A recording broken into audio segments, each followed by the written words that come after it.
ಕಡಲೆಕಾಯಿನ ಬಡವರ ಬಾದಾಮಿ ಅಂತಾರೆ. ಕಡಲೆಕಾಯಿನ ಇಷ್ಟಪಡದೇ ಇರುವಂತಹ ವ್ಯಕ್ತಿನೇ ಯಾರು ಇಲ್ಲ ಅಂತಾರೆ. ಡಿ ಕೆ ಶಿವಕುಮಾರ್ ಕೂಡ ಅವರ ನಿವಾಸದ ಬಳಿ ಮಾರುವಂತಹ ಕಡಲೆಕಾಯಿನ ಬಹಳ ಅಚ್ಚುಮೆಚ್ಚು ಪ್ರೀತಿಯಿಂದ ತಿಂತಾ ಇದ್ರು. ಈಗ ಕಡಲೆಕಾಯಿ ಮಾರುವಂಥ ವ್ಯಾಪಾರಿ ಏಳುಮಲೆ ಇದ್ರೆ ನನ್ನ ಜೊತೆ ಮಾತನಾಡ್ತಾ ಹೋಗ್ತೀನಿ. ಸರ್, ಈಗ ಡಿ ಕೆ ಶಿವಕುಮಾರ್ಗೂ ಕಡಲೆಕಾಯಿ ಅಂದ್ರೆ ಇಷ್ಟ ಜಾಸ್ತಿ. ಸೊ ತಾವು ಅವ್ರ ಮನೆ ಹತ್ರನೇ ವ್ಯಾಪಾರ ಮಾಡ್ತೀರಿ, ಅಂಗಡಿಯನ್ನು ಹಾಕ್ತಾ ಇದ್ರಿ, ಏನು ಹೇಳ್ತೀರಿ ಅಂತ? ನಾನು ಹೇಳೋದು ಅವ್ರ ಹತ್ರ ಮನೆ ಹತ್ರನೇ ವ್ಯಾಪಾರ ಮಾಡೋದು. ಸಾಯಿಬ್ರು ಹೋಗಾಗ ಕಳ್ಳಗ ಕೊಡ್ತೀವಿ. ಇಲ್ಲಿ ಇಸ್ಕೊಂಡ ಮೇಲೆ ಒಂದು 500 ರೂಪಾಯಿ 2000 ರೂಪಾಯಿ ಕೊಡ್ತಾರೆ ಸಾಯಿಬ್ರು. ಅವ್ರು ಹೋಗಿದ್ಮೇಲೆ ನಾನು ಹೊರಗಡೆ ಹೋಗ್ಬಿಡ್ತೀನಿ. ಮಾಮೂಲ ಅಲ್ಲೇ ಹಾಕೋದು, ಡೈಲಿ ಸಾಯಿಬ್ರ ಮನೆ ಹತ್ರನೇ ಹಾಕೋದು. ಅಂದರೆ ದಿನ ತಗೊಳ್ತಾ ಇದ್ರೆ ಅಥವಾ ಅವರು ಗಾಡಿಯಲ್ಲಿ ಹೋಗ್ಬೇಕಾದ ಟೈಮಲ್ಲೆಲ್ಲ ತಗೊಳ್ತಾ ಇದ್ರೆ ಹೇಗೆ ಅಂತ? ಗಾಡೀಲಿ ಹೋಗುವಾಗ ತಗೊಳ್ಳೋದು, ಹೊರಗಡೆ ಹೋಗುವಾಗ ಕೊಡೋದು, ಕೊಟ್ಬಿಟ್ಟು ಆಮೇಲೆ ನಾನು ಹೋಗೋದು. ಜಾಸ್ತಿ ಇರಲ್ಲ, ವಾರಕ್ಕೆ 2 ದಿವಸ 3 ದಿವಸ ಹಂಗೆ ಇರೋವಾಗ ಕೊಡ್ತೇವೆ. ಎಷ್ಟು ತಗೊಳ್ತಾರೆ ಯಾವಾಗಲೂ? ಯಾಕಂದ್ರೆ ಕಡಲೆಕಾಯಿ ಇಷ್ಟಪಡ್ದಿರೋ ವ್ಯಕ್ತಿ ಯಾರಿಲ್ಲ. ಡಿ ಕೆ ಶಿವಕುಮಾರ್ ಅವರು ಕೂಡ ಕಡಲೆಕಾಯಿ ಇಷ್ಟ ಅವ್ರಿಗೂ. ಸೊ ಎಷ್ಟು ತಗೊಳ್ತಾರೆ ಒಂದ್ಸತಿ ತಗೊಂಡ್ರೆ ಅಂತ? ಅವ್ರು ತಗೊಳ್ಳೋದಿಲ್ಲ, ನಾವೇ ಕೊಡೋದು. ನಮ್ಮ ಕವರಿಗೆ ತುಂಬಿಕೊಟ್ರೆ ಅವರು 2000 ರೂಪಾಯಿ 1000 ರೂಪಾಯಿ ಕೊಡೋದು. ಹೋಗುವಾಗ ಕೊಟ್ಬಿಟ್ಟು ಹೋಗೋದು. ಅವರೇ ಕರೆದು ಬಾಪ ಅಂತ ಕರೆದು ಕೊಡ್ತಾರೆ.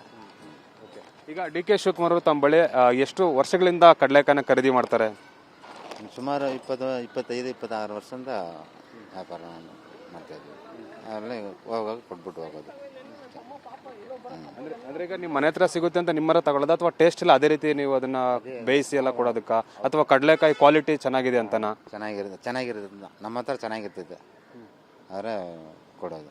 ಚೆನ್ನಾಗಿಲ್ಲ ಅಂದ್ರೆ ಕೊಡೋಲ್ಲ ನಾವು. ಎಲ್ಲ ಫ್ರೆಶ್ ಆಗಿ ಕೊಡೋದು.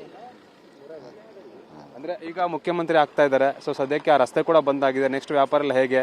ಮತ್ತೆ ಡಿ ಕೆ ಶಿವಕುಮಾರ್ಗೆ ತಮ್ಮ ನೆಚ್ಚಿನ ಕಡಲೆಕಾಯಿ ಯಾವ ರೀತಿ ತಲುಪಿಸ್ತೀರಾ ಆಗಿದ್ರೆ ಅಂತ?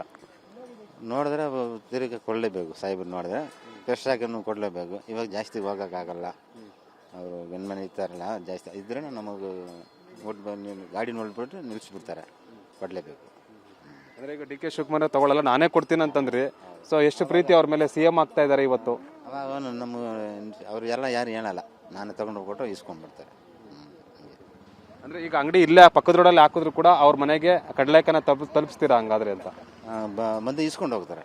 ಇನ್ಮೇಲೆ ಇಲ್ಲ, ಮುಂಚೆನೂ ನಾನು ಇಲ್ಲ ಅಂದರೆ ಹುಡ್ಕೊಂಬಂದು ಇಸ್ಕೊಂಡ್ ಹೋಗ್ತಿರ್ತಾರೆ ಲೈನಿಗೆ. ಇವಾಗ ಗಾಡಿ ಬಿಟ್ಟರೆ ಅಲ್ಲೇ ಹೋಗಿ ತಗೊಂಡೋಗಿ ಕೊಡೋದು. ಅಂದರೆ ಡಿ ಕೆ ಶಿವಕುಮಾರ್ ಒಬ್ಬರೇ ತಗೊಳ್ತಾ ಇದ್ರ, ಅವ್ರೊಬ್ಬರಿಗೆ ಮಾತ್ರ ಅಥವಾ ಮನೆಯವ್ರಿಗೆ ಎಲ್ಲರಿಗೂ ಸೇರಿ ತಗೊತಾ ಇದ್ರ ಅಂತ? ಕೊಡ್ತಾಯಿದ್ದು ಸಾಯಿಬರಿಗೆ. ಯಾವತ್ತೋ ಒಂದು ದಿವಸ ಮೇಡಮ್ ತಗೊಳ್ಳೋದು ಅಷ್ಟೇ. ಅವ್ರು ಗಂಡ್ಮನ್ ಕೊಡಿಸ್ತಾರೆ, ಅವ್ರು ಕೊಟ್ಟು ಕಳಿಸ್ತೀವಿ. ಈಗ ಕಡಲೆಕಾಯಲ್ಲೂ ವೆರೈಟಿ ಬರ್ತವೆ ಆಯ್ತಾ? ಆ ಕಡಲೆಕಾಯಿನ ತರಿಸು ಆ ಥರ ಏನೋ ಹೇಳಿದ್ರಾ ಏನಂತ? ಅದರೆಲ್ಲ ಏನು ಹೇಳಿಲ್ಲ, ಅದೆಲ್ಲ ಏನಿಲ್ಲ. ನಾವು ತಗೊಂಬರೋದು ಫ್ರೆಶ್ಶಾಗಿ ಸಾಯಿಬ್ರು ಕೊಡೋದು, ಕೊಟ್ಬಿಟ್ಟು ಆಮೇಲೆ ಮಾಡೋದು.